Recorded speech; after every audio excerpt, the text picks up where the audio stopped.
You're listening to the Options Insider Radio Network, the home of the Options Podcast. For more quality options programs, visit theoptionsinsider.com or search for Options Insider Radio Network in your podcast provider of choice. Listeners can also access all of our programming through our mobile app available in the iTunes and Google Play stores. Select programs are also available via live stream at mixlr.com/options-insider.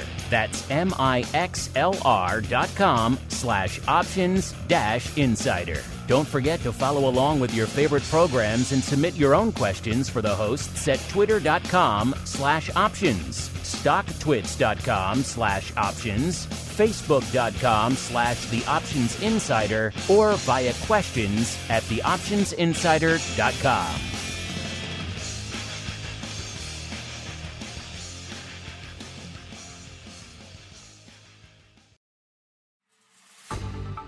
Welcome to Volatility Views, the premier program for volatility traders. Each week, we'll take a deep dive into the world of volatility with in-depth analysis, trading activity reviews, strategy breakdowns, cutting-edge education, and much more. We'll also bring you exclusive conversations with the traders, researchers, and asset managers who are reshaping the volatility landscape. If it involves volatility, then you'll find it on Volatility Views. And now, it's time to take a deep dive into the world of volatility. It's time for Volatility Views.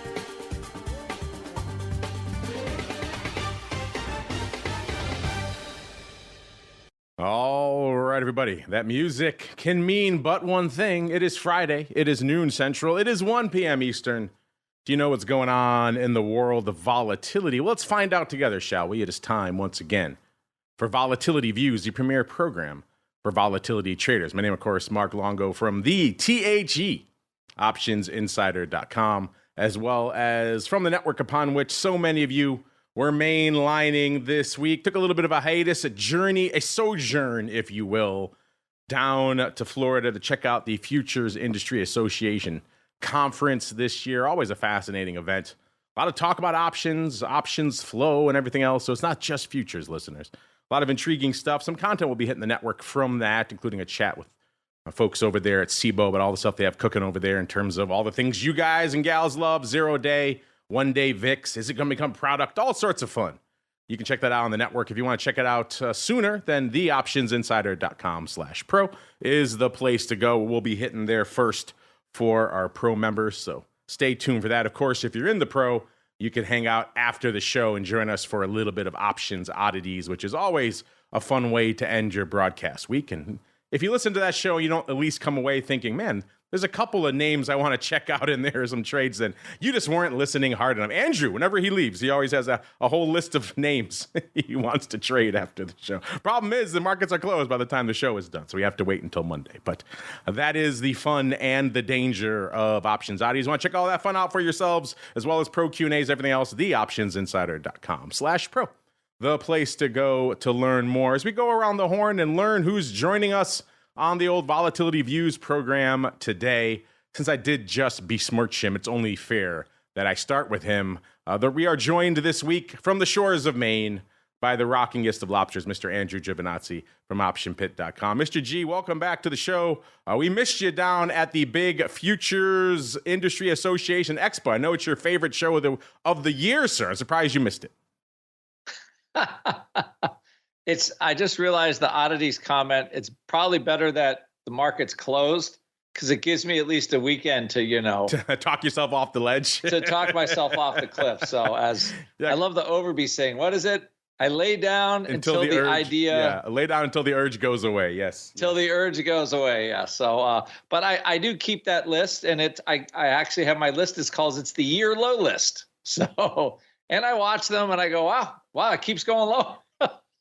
So it's an art and a science, I guess we could say. It is indeed. If you want to see all that fun, stay tuned for oddities right after this show, listeners. And then also joining us on the old guest hot seat this week, someone who did attend the Futures Industry Association conference. I can attest, I saw him in person. I do have proof of life.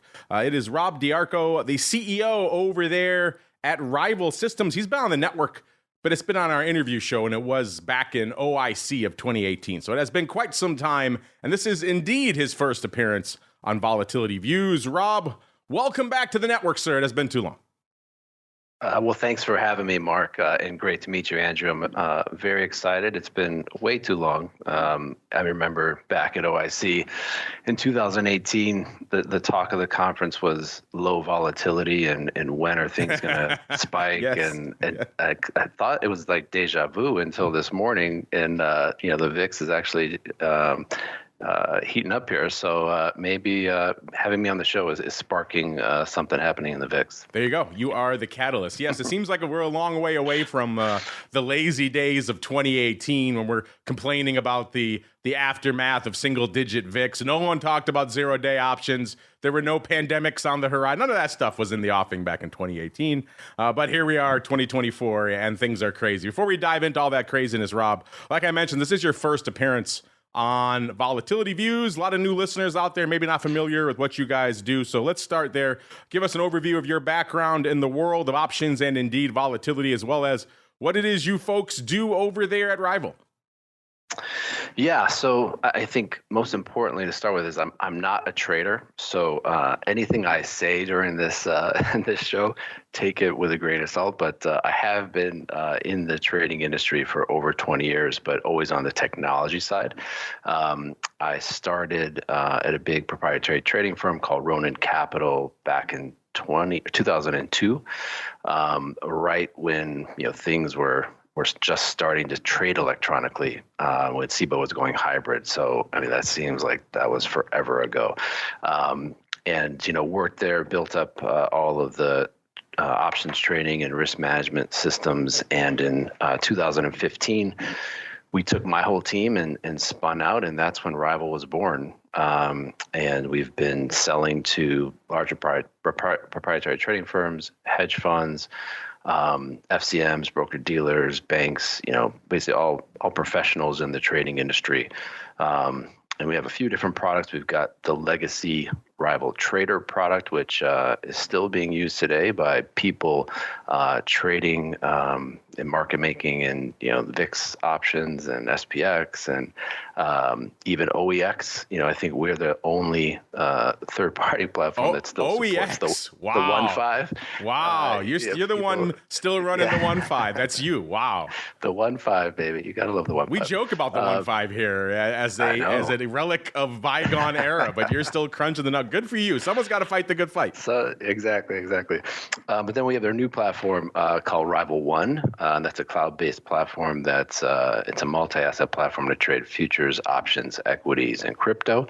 And then we've got Rival Risk, which is our enterprise market risk platform, really used by heads of firms, risk managers, to look at risk across thousands of accounts across all the asset classes people might be trading. And one other thing that I wanted to mention was that back when I was at Ronin, there was a options training course. So I learned everything I knew about options from working with options traders and risk managers. But they had this great online course that everyone would take, and it taught us everything about options with quizzes and tests. And my guess is some other of your listeners probably went through that same course because it was very good. And so we took that content when we spun out, and we're going to be putting that on our website. We've updated it. Obviously, there's lots has changed over the years, so we've made some updates, but kept all of the good stuff in there, and we're going to be putting that on our website. Free for everyone to use, probably in sometime in April. So excited to help educate the market, get that information out there, and spread the good word. I can attest to the quality of that program. I may or may not have had a hand in developing it along the way. In fact, we put all of our new clerks back when I was at Stafford through that program. They were the guinea pigs, and then we'd give them the feedback, what we liked, what we didn't like. One of the best things that you probably took off and maybe might be fun to add back, the timed aspect. It was designed to train market makers. So you couldn't just get the right answer. You had to get the right answer within a time limit. And so that added a certain degree of terror to the whole thing. So Exactly. I don't know if today's retail person who wants education can handle that degree. Maybe we'll call it like, the plus, the bonus, the nightmare mode, whatever you want to call it. But I think there's something fun. But I can't attest to, I haven't seen that stuff in a while, but I can't attest to. There is some intriguing content there. And speaking of intriguing content, it is time to sink our teeth into it, listeners. It is time for the volatility review.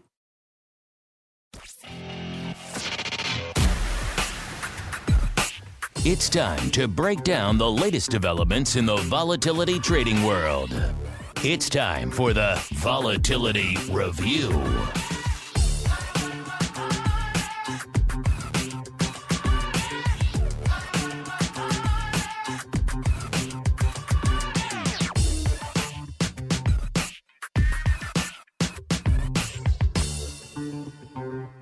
All right, everybody, welcome to the Volatility Review, the portion of the show where we do just that. We break down the week that was, and indeed still is, some of our trading and trending and analysis and unusual activity perspective out there. And you could tell there are a few Chicagoans floating around our pro chat because they're already talking about St. Patrick's Day. We're not even there yet. It's not even the weekend yet, guys. Hold your horses. I understand you're excited, but wait till they dye the river green and all that fun. That's coming in a few days, but not quite yet, unless you're listening on the weekend, in which case, enjoy all that St. Patrick's Day fun. Not a lot of fun going on in the market today unless you're into a little bit of red on the screen, maybe a little bit of green on the old vol screen. Maybe you're one of the folks out there who was kind of wringing your hands saying, maybe I think VIX is a little bit too low. Well, then you are having a good time out there because that's pretty much what we're seeing right now. S&P, they keep trying to drag it lower. It's off about 0.75% right now. It did sell off a little bit below. Looks like it bounced right off pretty much to 5,100 level, right around 5,105, and is starting a little bit of a turnaround now. We'll see how that progresses. Is it just a head fake before we turn back down again, or are we going to continue the rally up? It's off nearly 40 handles right now. So this week's kind of been a weird one. They do seem like they're disenchanted with some of these levels. We have seen testing some lows and testing some lows again intraday. NASDAQ getting clobbered pretty aggressively yesterday, coming back today, taking another 1% off the top, almost 1.1%. The Dow off 0.6%. Speaking of getting clobbered, when we were talking on the option block yesterday, small caps off nearly 2%, just an annihilation of small caps. And today, like we said for a while, small caps just kind of do their own thing.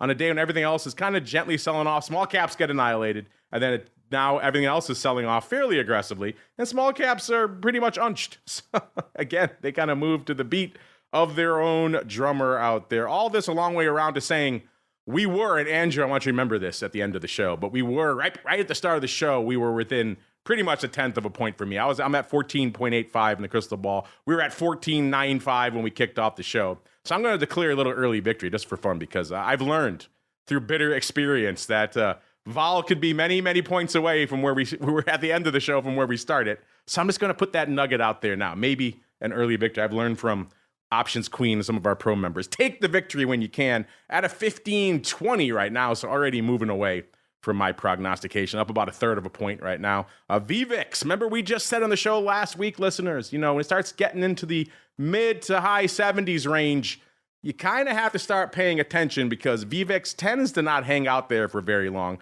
Coming into the show today, it's at a 92, up another 8 points over the course of the past week, and over the last couple of weeks, up quite a bit, obviously. So a lot to unpack out there. Since I did besmirch you, I will go out now to the land of the shores of Maine. First off, Mr. Rock Lobster, how excited are you to hear about the 1.5? Did you ever trade the 1.5 in your nigh on 5-decade trading career now? And then B, I never touched the 1.5. I never did. I mean, my DPM was by the OEX when it was still kind of a rockin' pit. But no, I never did trade the 1.5. Yeah, I walked on the floor of the SIBO right kind of in the tail end of the OEX. OEX was just falling off. The S was taking all of its thunder. And then we all know kind of how that played out. But I remember hearing of the 1.5 in my early days on the floor before it kind of went the way of the dodo out there. So yes, a vestige of a bygone era, listeners. But Mr. Rock Lobster, a lot going on out there today. Kind of a topsy-turvy week. What's been catching your eye from a vol perspective? Well, we've had that same, like I said, I keep tweeting this same annoying tweet because it's annoying. So we have higher lows in VIX, but it doesn't go up. So basically, I just like the compression of the range is crazy. Now, I saw something from Vance trying to maybe there's some zero DTE and somebody's, some smarty pants has come up with an ARB. I could see how that could be possible, but there could be some pretty heavy slippage with like short VIX future and like short-term vol. So I don't know how that would work. So I think it's just mostly, again, if I'm in the SPX, like back in the old days, which is a long time ago now, your market goes up really hard, at the money vol gets pulled up, and VIX just volatility. I mean, there was no VIX back then, but vol just doesn't go down. The at the money stays at like a 10 handle, or back then 10, 11, whatever. It never goes down. It just keeps getting dragged up. I think they call that sticky delta. I think what is it? There's like Ewan Sinclair, one of the really good vol writers. Some professor coined sticky delta, sticky vol, which I think is good. Is you just have to trade it to understand it. You're like, oh wow, the delta of these options, the SPX moves, but the delta doesn't change. Well, how is that happening? So that's definitely a vol expansion, and I just think because we went so hard so fast, that was what I would. At least I see from that point of view. So VIX, hard to believe we haven't been we're in all-time highs and we're nowhere near a 12.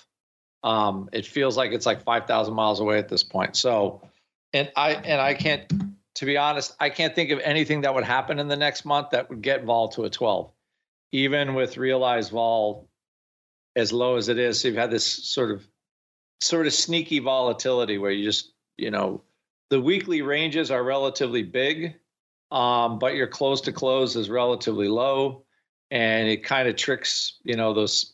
You have to kind of read between the lines, and that's what we have. So, like, you have this compression in range for VIX as we rally, which makes sense because stocks are kind of going in one direction for the most part. Today being, an exception if we actually close lower. So that's the one thing, and that has not gone away. The second part would be just the relative price of like let's say 9-day VIX, like short-term VIX, to the cash. So in a bull market, generally you have the short-term vol expectations are relatively low. The short-term vols and SPX are lower. Now you have the weekly, so you have this kind of daily feedback, and you have that lower vol. And today, again, going into the weekend, going into the FOMC next week, all this stuff, we have another lift in 9-day volatility, and it's staying persistently higher than VIX cash. So the market is still like these 9-day, all this zero DTE stuff dampening down vol.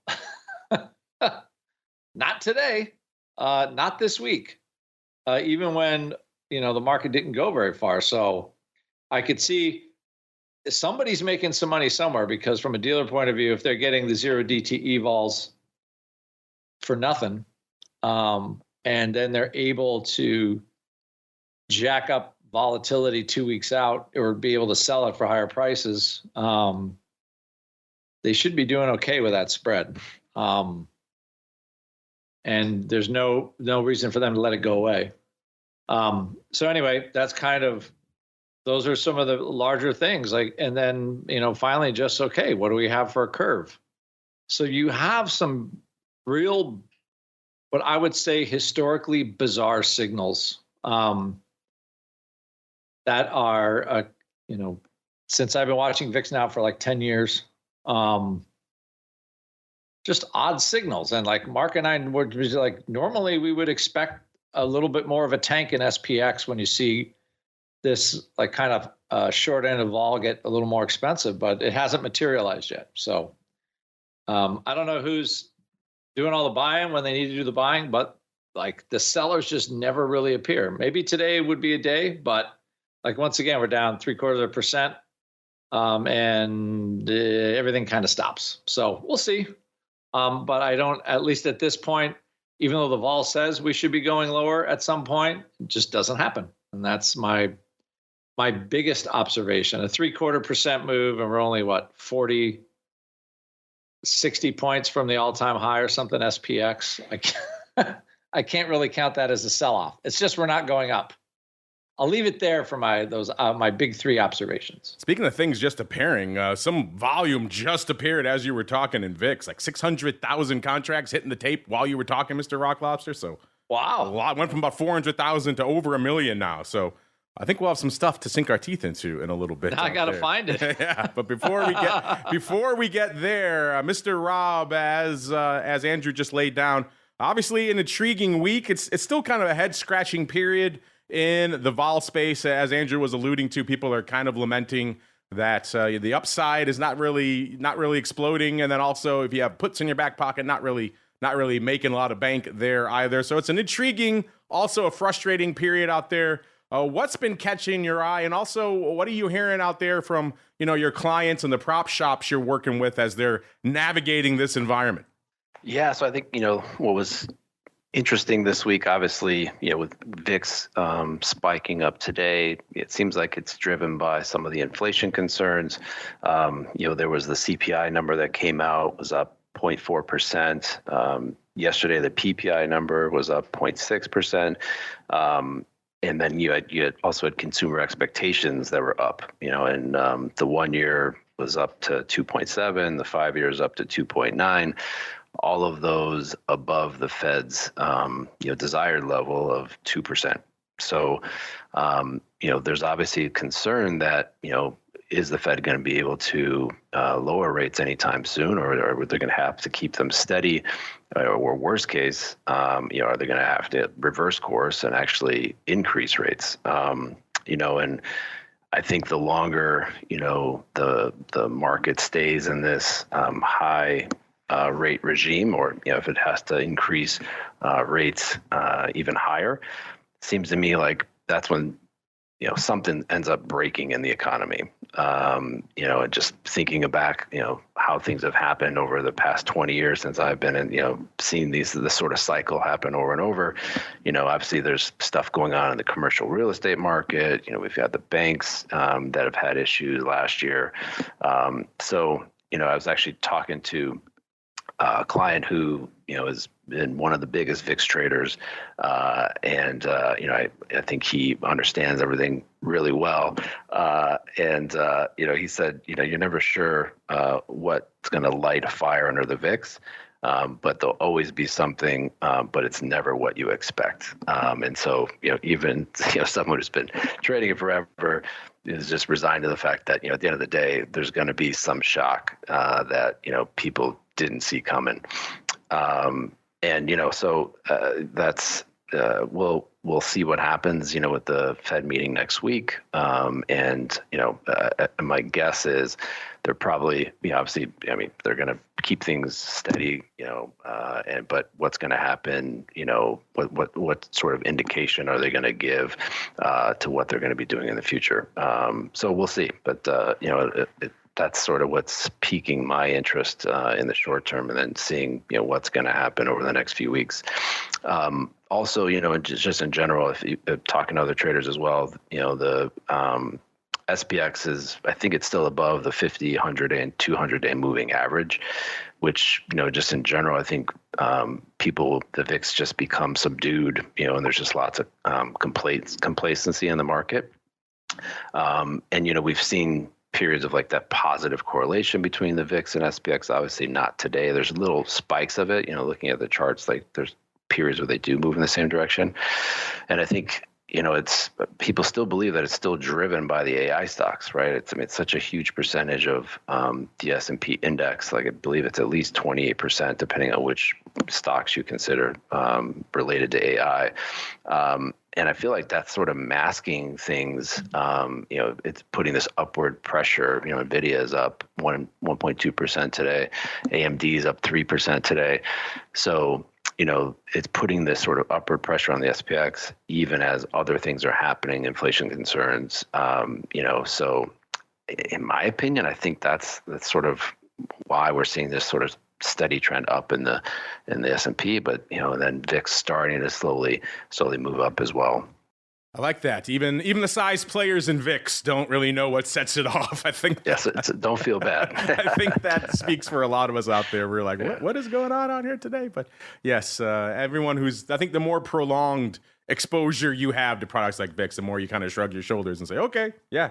It's like the guy said when I first walked on the floor of the SIBO. I don't care what the underlying was. Why is it up? Oh, more buyers and sellers, kid. And you thought they were idiots. And then in hindsight, you realize they had a certain degree of wisdom to them. But Rob, like we said, you've been around this space for a while. You work with a lot of the kind of bleeding edge on the vol and trading side in terms of the prop shops putting up SPX, even some legacy 1.5 every now and then. As you just mentioned, VIX as well. Andrew was just talking about some of the nearer dated contracts out there. This has been a interesting point of consternation and debate for a while. Of course, in 2022, everyone was lamenting that the markets were broken, VIX was broken, it wasn't popping enough given the sell-off we saw in the broad market. A lot of people were blaming zero day as a result. A lot of people have also kind of expressed the view they think zero day is maybe muting some of these vol moves that we're seeing out there right now. What are you hearing and seeing from the firms you're working with on the prop side right now in terms of these products? And also for yourself, you've been around the vol space and around the prop trading world for a while. Where do you fall on these near-dated, let's call them, because not all of them are zero-day, but these near-dated contracts that seem to be consuming everyone out there? Are you a fan? Are you not a fan? And what impact do you think they're having on the ecosystem as a whole? I'm a fan of them. I think, anything that's going to bring more people to the market, more activity to the market is a good thing. I think, from a hedging and a risk perspective, it really helps people isolate risk exposure and do specific option strategies, to hedge a very specific risk that they have, as opposed to having to trade something that expires in a month. You're able to more specifically isolate that risk.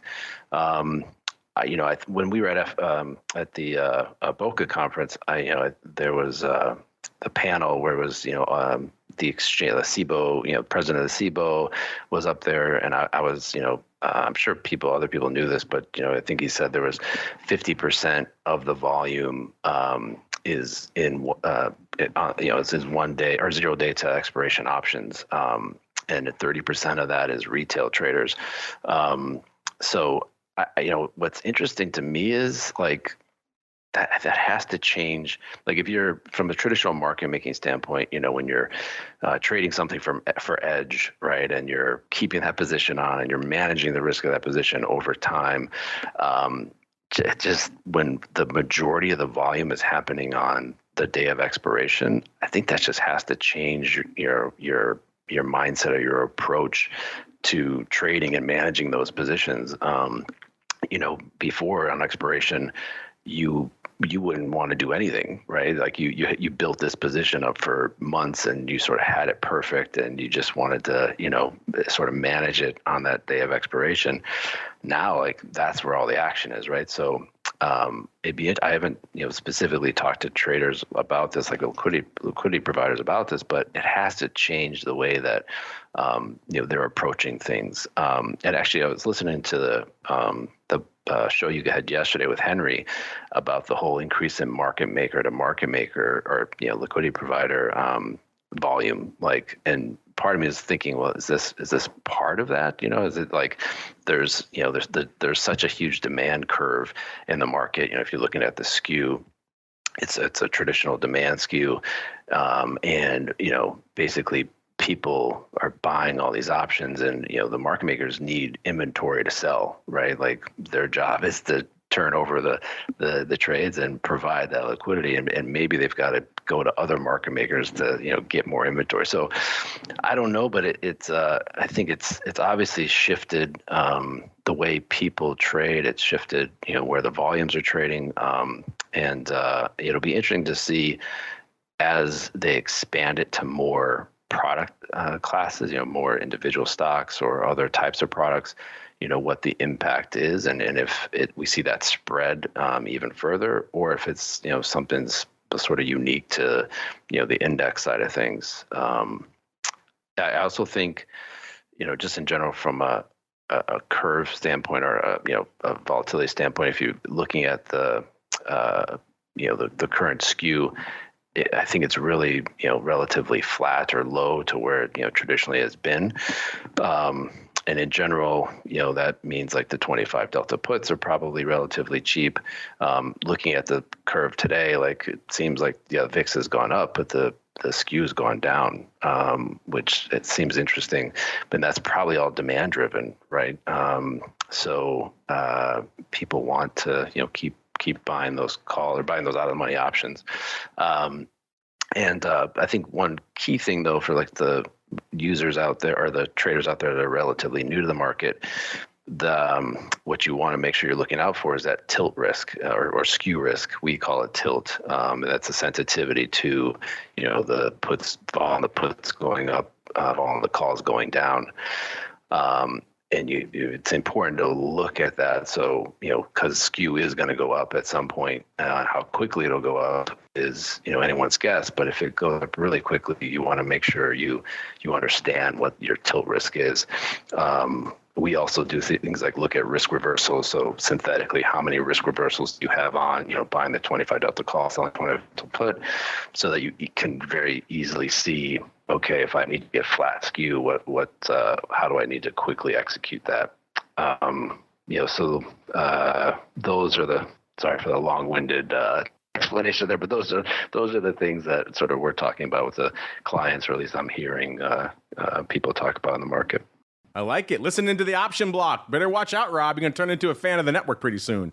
And next thing you know, you're going to be listening to all of our shows out there. But you're right. That was a great little nugget that Henry dropped on the show yesterday that I was surprised at as well. You don't hear about a lot of market maker to market maker flow out there, and yet that's what he's seeing. So that is fascinating and kind of head scratching in and of itself. Add that to the legion of head-scratching and or fascinating data points that are hitting us all the time in these markets right now. Just like the volatility surface. Man, halfway through the show, we haven't even gotten to the futures yet. That's how much stuff is popping off in the world of vol this week, listeners.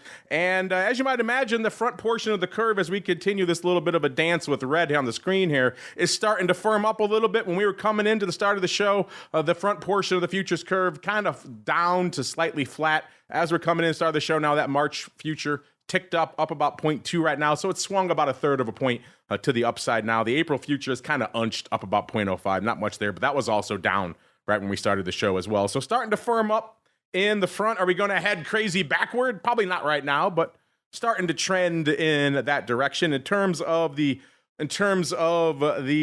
structure out there right now, still over a 20 handle out in that October timeframe, actually over a 21 right now, 21.3 as of a few minutes ago out there in that October future. So you're shooting up over 6 points now from that cash hanging out at about 15.25, which, by the way, cash in the March future, because of course March going the way of the dodo pretty soon, pretty much hanging out in lockstep, both hanging out at about 15.25. Then we shoot all the way up to 21.30 in the October future. So pretty healthy contango out there. We'll see if the March future can get a nice little jump before it goes away and we get a little backward, but not right now at least. But yeah, healthy contango out there. Mr. Rock Lobster, what's catching your eye out there in the vol surface this week, sir? Well, you got this. Didn't Goldman put out like today's VVIX calls? I believe that was their. It was all over the place. I think they that's wanted the you to buy the 16s or that's the 600,000 that went up. They bought a ton for their book first, then they put out the notice, right? I know.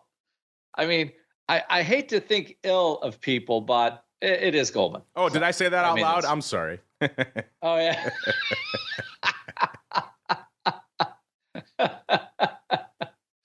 So you know what, well, I do agree with them in one part is that, so one thing I look at is how much VIX calls cost relative to the cash.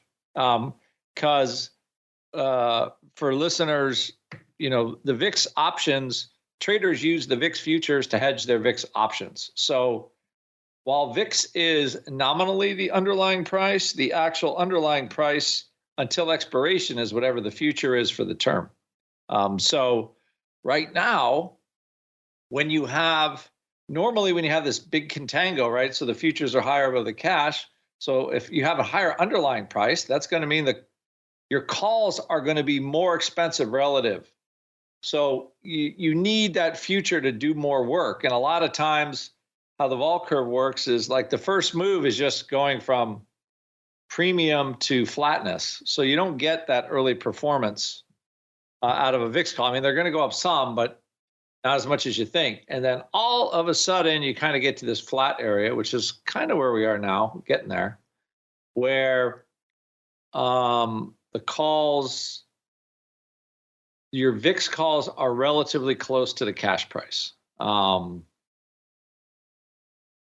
so they look relatively inexpensive. Like, so right now, like with the VIX cash is trading like 15.20-ish.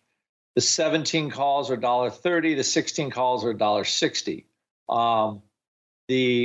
Again, this is in the April cycle. So that is that's not super expensive. The 15 16 strangle for VIX is $2.50. If you've looked at VIX for any period of time, that is not a very expensive strangle at the money when you're trading at a 15, because it's usually a bull market. VIX can go back to 12 pretty easily, and that 15 put would be worth maybe $3. So it's a low risk strangle to purchase in general. But right now, you could pretty much have all you want to eat at this price. So now that might not be what it is on Monday or Tuesday, but for right now, like you're in the compression phase where all the options are kind of getting cheaper, even though VIX is going higher from, I would say, like a relative vol sense relative to the cash.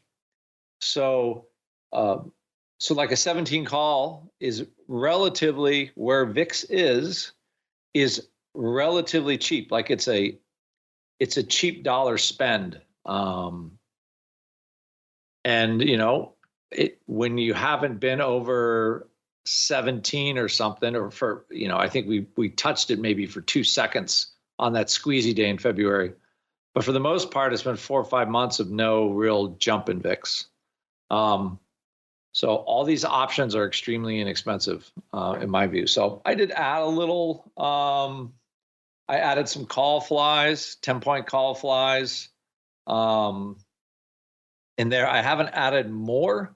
I was kind of waiting to see how things rolled into the Fed, because the way I look at it, there's not a lot of edge for me to kind of start a trade here. Just getting all happy with the calls. So, but they're cheap enough relative to take a little dip. So I would say that's the first, kind of the first element is the front of the curve flattens up a little bit. And, usually you get some kind of action. And March is trading about flat. With only, it's only 3 or 4 days to go at this point. And the April ordinary is 16.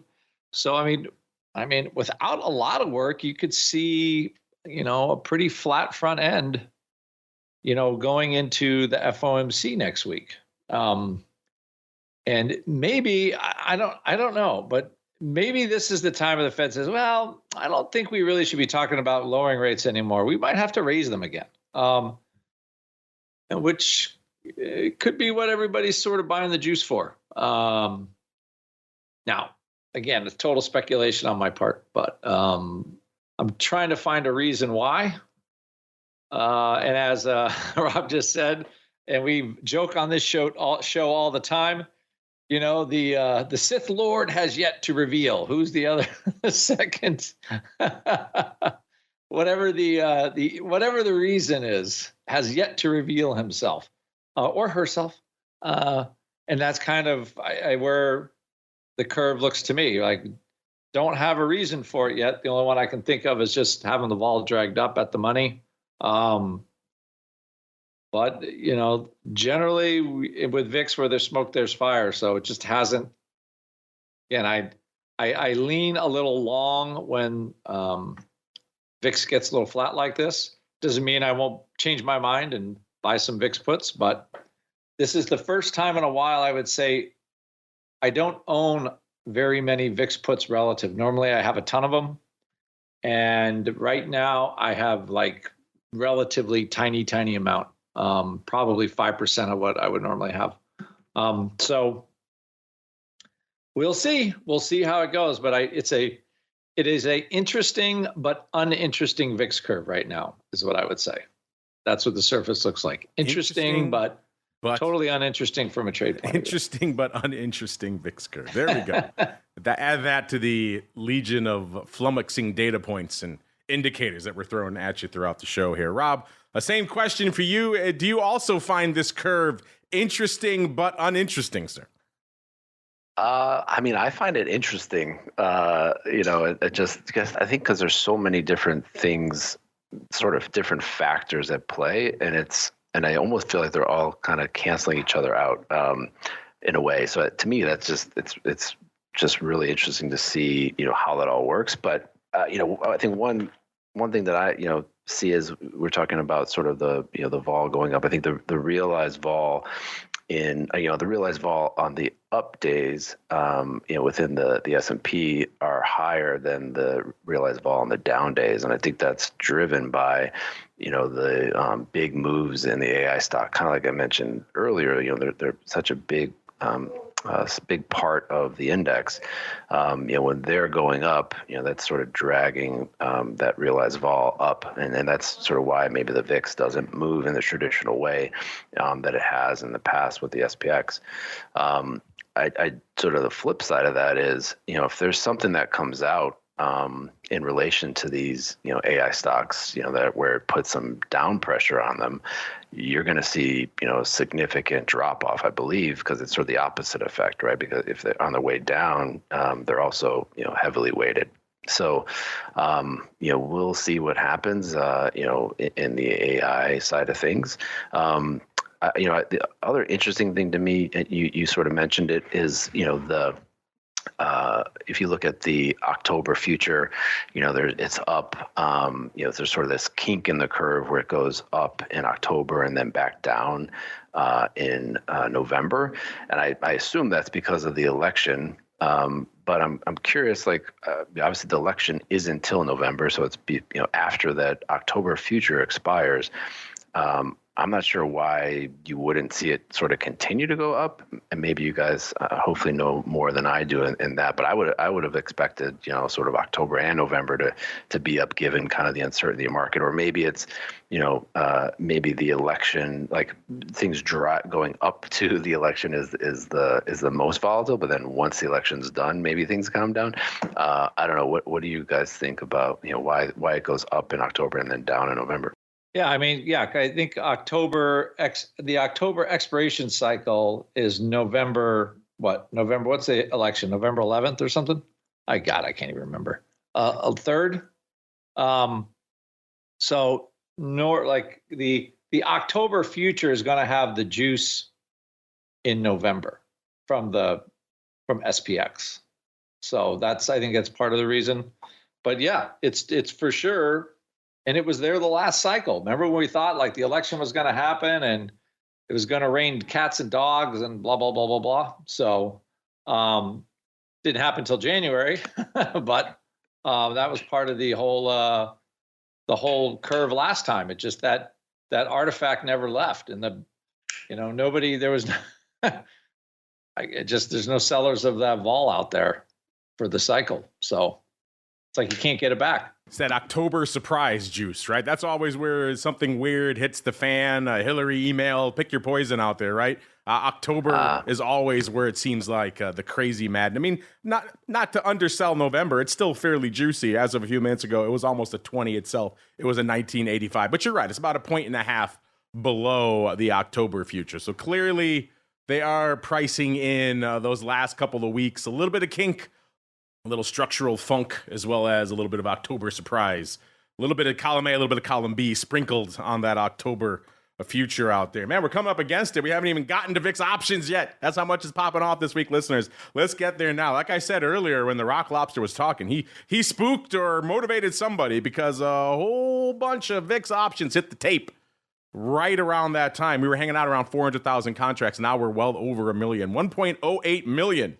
Right now, the ADV 703, that's actually down 7,000 on the week. I got a feeling after today it's going to be moving in the other direction. We'll get to all that paper hitting the tape today in a second. First, let's get out to the top 10 size positions. What's open for size in VIX options right now? Let's find out together, shall we? By the way, if you're out there, if you're fighting the good fight for the puts, you will be happy because this is the first time in a long time that I can remember 2 puts making their way into our top 10. Usually we're lucky to see 1. This week, we have 2, including number 10, 183,000 of the March 13 puts. Those go back to, I believe, a few weeks back. We talked about somebody loading up on a bunch of those. I think they paid 18 cents, as I recall, out there. Spoiler alert, they're probably not going to work out, but still a little bit of time left on those bad boys. Either way, 183,000 of those for number 10. Number 9, 187,000 of the March 16s over there for number 9. Then number 8, we have 209,000 of the May 60s. Right back at it, listeners. Number 7, our old friend, 213,000 of the AUG 47 halves. Number 6, our second of 2 puts in the top 10 this week, 213,000 of the March 14 puts. Those clearly have a little bit better chance out there. Number 5, 216,000 of the March 47 halves. Right back at it. Number 4, 227,000 of the May 47 halves. Number 3, 275,000 of the March 17 calls.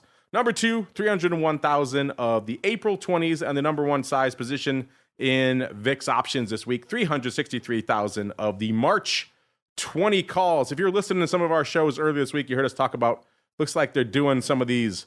I'll probably get to it here when we get to some of the paper. Looks like they're rolling maybe to putting up some of this 1x5 on some other strikes now, not just the 47 half, but we'll get there. Let's get this first. What lit up our tape out there today? Because we were sitting on pretty much a whole bunch of nothing. And then all of a sudden, bam, as VIXs want to do, it just came roaring to life. In this case, it looks like the May-June 35 calendar spread went up 150,000 times, listeners. Looks like paper bought it. I had the price here before. I think it was around 13 cents, if I do recall. Let's look really quickly. Yeah, 13 cents. Bought the June for 59 cents. Sold the May, looks like, for 46 cents. So again, I know this week on Vol Twit, our buddy VIXologist and others who will be joining us on the show this week, so we'll put it to him next week. A lot of people were wringing their hands over what the hell's going on with the middle portion of the VIX curve. What is up out there? Obviously, somebody coming to play out there for size today to the tune of 140,000 of this calendar. Mr. Rock Lobster, off the top here before we get into the rest. Are you a fan of this? You like this May-June 35 for 13 cents? I was trying to think but if you're doing that to get long, wouldn't you buy the May and sell the June? I didn't say I liked it.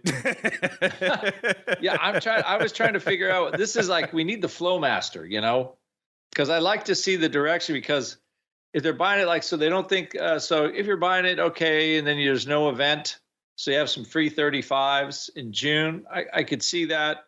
But it's just it's a weird, I feel like they want the June juice for the calendar. And then again, weird one, just I see why they would want to do it. If they have the calendar, they just skate through and then the Mays just go out worthless. And then they're left with the 35s for small change, going forward. So I see why they have, but I'm also, I guess if you're putting on 150,000 contracts, the margin's not that big a deal for you. but I find it a curious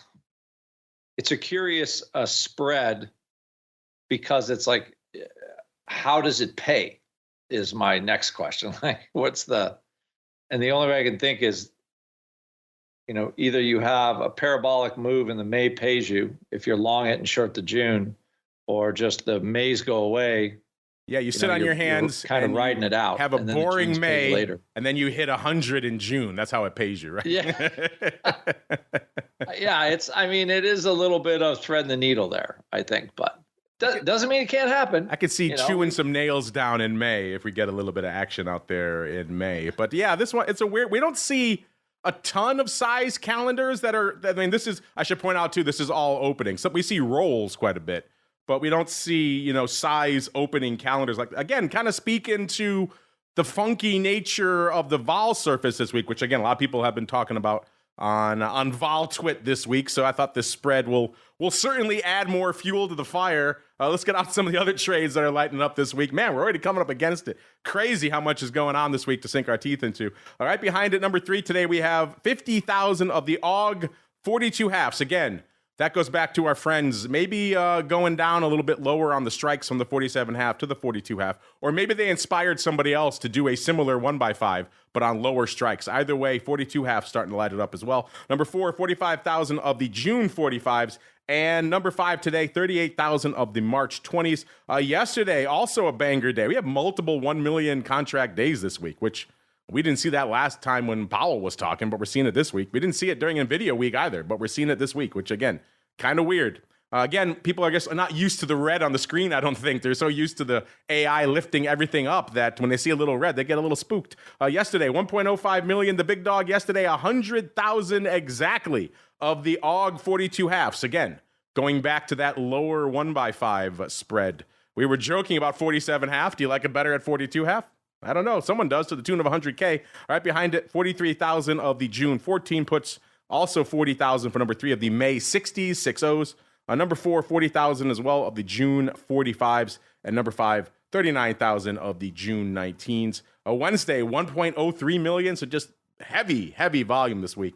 The big dog on Wednesday again, 42 halves. This time it was the July 42 halves, 150,000 of those. So, and again, opening for those as well. So we're in this new paradigm where they're just putting this spread on continuously, but doing it at a lower level. I guess if you liked it at the 47 half, you got to love it at 42 half. Number 2, 37,000 of the March 17s. Number 3, 36,000 of the April 20s. Number 4, 35,000 of the April 17s. And rounding out the top 5 on, again, a pretty heavy Wednesday, 35,000 of the June 14 puts. Tuesday, no slouch either, 749,000, so pretty much 750,000 contracts there.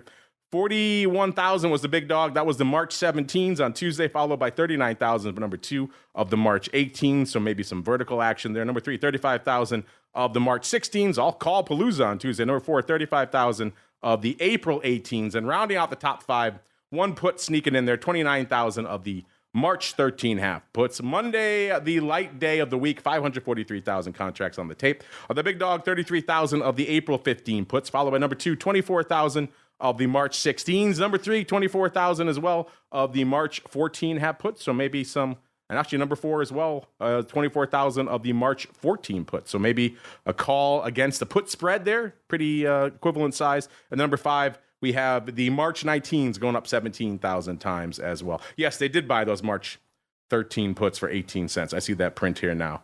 Back on February 23rd. So yeah, spoiler alert for them, probably not working out great. Rob, we just broke down a whole tsunami of a VIX options paper. Anything catching your eye out there this week, sir? It just, from my standpoint, I think in these types of markets, risk management is critical. So I just want to be, for people to keep that in mind. I think I've seen it so many times, when things are sort of, in these weird markets, at least that's, when your risk sort of tolerance should, keep that in mind and make sure you have the right tools and you're looking at the right metrics. Like you mentioned, those sort of ratio spreads. If the volatility, goes up significantly, the delta of one of those spreads can flip, right? And so if you're trading that against something else, you can be backwards very quickly. So it's really important for traders to keep that in mind, make sure they're looking at those risk metrics, as well as from a risk manager standpoint. If we're talking about like the correlations in the VIX and how things are moving, traditionally probably 90% of the risk managers are running scenario analysis with the inverse correlation, VIX up or SPX up, VIX down type of thing. But as we've been talking about, that's not necessarily what's happening. So it's critical to make sure that you're running those different scenarios. You're seeing what could happen. You're running maybe a Monte Carlo VAR that's going to run multiple simulations, really taking a holistic view of your risk. And when you're shocking things, making sure you're going far enough so you're catching anyone that's selling a bunch of puts. All of these things that I've seen happen over the years, making sure that people are thinking about them from a risk management standpoint and being proactive, because when stuff happens, it's going to move quickly, and making sure that you're prepared for that, I think, is critical. Spoken like a man who runs a risk platform or two there, sir. Yeah. But yes, a lot to get to. We're already kind of coming up against it. We need to save some room for the crystal ball. So I guess I'll just break down these last few products for ourselves really quickly. Then we'll get out to the most difficult, the most dangerous portion of the show out here. Didn't get a chance to pick your brain on inverse vol products. These, of course, have returned since the last time we chatted. In fact, the year that we last chatted, Rob, inverse vol went away with XIV and has come back since the time we have chatted here on the network. So a lot to unpack. Unfortunately, we don't have time to get into all that right now. SVIX right now, 38.5, up about 0.75 of a point from the show last week. Not exactly lighting the world on fire. 2,600 contracts only on the tape today. The ADV slowly moving in the right direction. 4,600, up about 600. And a lot of people would like a lot more robust options out there. But c'est la vie, the big dog right now in SVIX options are about 5,600 of the March 45s. Those are probably going to go the way of the dodo unless something crazy happens at the end of the day. UVIX hanging out right at 11, right at the strike. So, all sorts of madness is going to pop off there. That's down to 1.5 points from the show last week. 18,000 contracts on the tape for UVIX. That's pretty good considering the ADV is only 17,000. That's up about 2,000 from this time last week. Let's look really quickly. The big dog today, 10 half puts in March going up 1,600 times.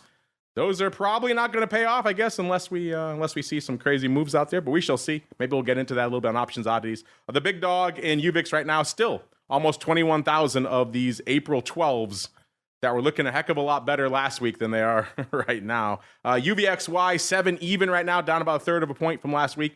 Paper on the tape out there today, though, 127,000 contracts. So UVXY putting up some numbers. That's against an ADV of 112,000, which in and of itself is already up about 12,000 on the week. So UVXY saying, look out above for me. They're on the rampage in terms of volume. What's lighting it up out there today? It's 16,000 of the March 7 puts, so right at that strike as well. So people like to play close to the fire on these products. 11 call, 11 strike, 7 strike here in UVXY, 11 strike in UVIX.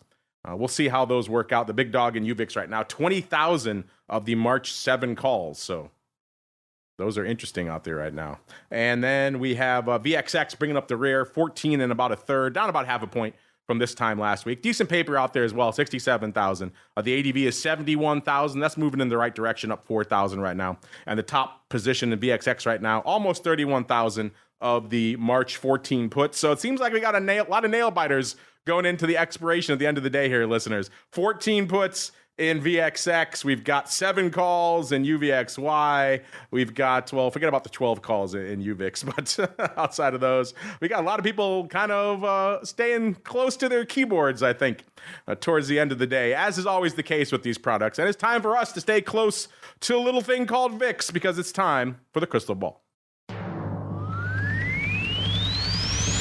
It's time to peer into the future and reveal what the volatility gods hold in store. It's time to look into the crystal ball. All right, everybody, welcome to the crystal ball. And let's just dive right into it, listeners. I mentioned I took an early victory at the start of the show. I've learned I was at a 1485 this week. We were at a 1495 right when we kicked off the show. That puts us right within our 10th of a point margin of victory. Of course, it doesn't work that way in real life. I wish it did.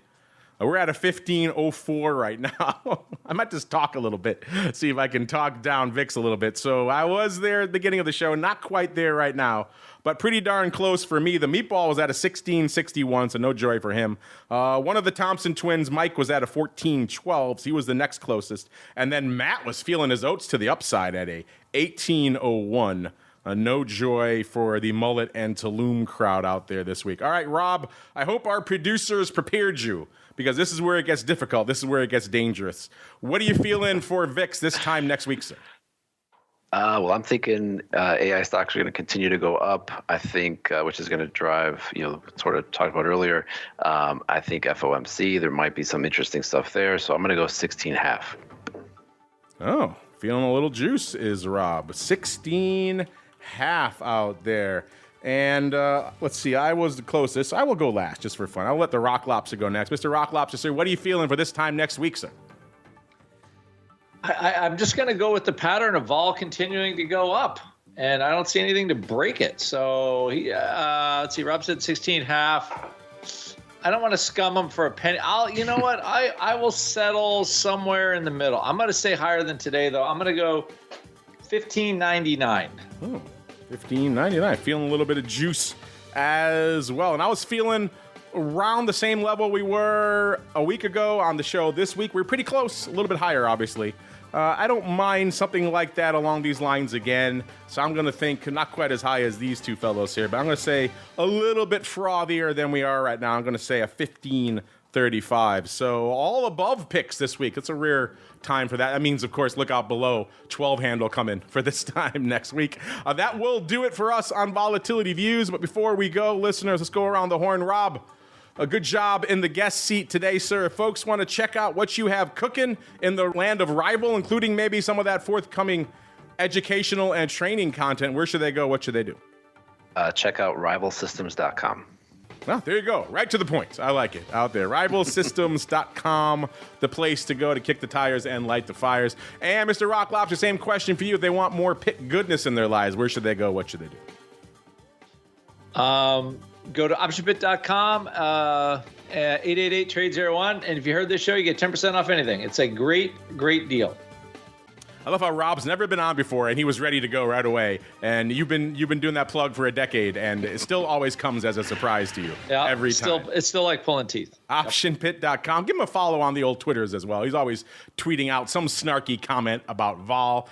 At OptionVol is the place to go to find him. That is going to do it for us on Volatility Views today. It's also going to do it for us on the on-demand side. So if you're one of our many on-demand podcast listeners, that's going to conclude our broadcast week with you. Thank you for joining us throughout the week. If you missed anything, of course, it's there on the old podcast feed. I know a lot of you like to take your weekend break from the markets and tune into Vol Views the next day. So we like you all out there. If you're hanging out in the pro, or if you want to join the pro, theoptionsinsider.com/pro. That's the only place you can go to get access to options oddities that will be coming up shortly after this program. Then back again on Monday with the option block all the way through to next Friday, another episode of Volatility Views. Stay safe out there, everybody. You're listening to the Options Insider Radio Network, the home of the Options Podcast. For more quality options programs, visit theoptionsinsider.com or search for Options Insider Radio Network in your podcast provider of choice. Listeners can also access all of our programming through our mobile app available in the iTunes and Google Play stores. Select programs are also available via live stream at mixlr.com/options-insider. That's mixlr.com/options-insider. Don't forget to follow along with your favorite programs and submit your own questions for the hosts at twitter.com/options, stocktwits.com/options, facebook.com/theoptionsinsider, or via questions at theoptionsinsider.com.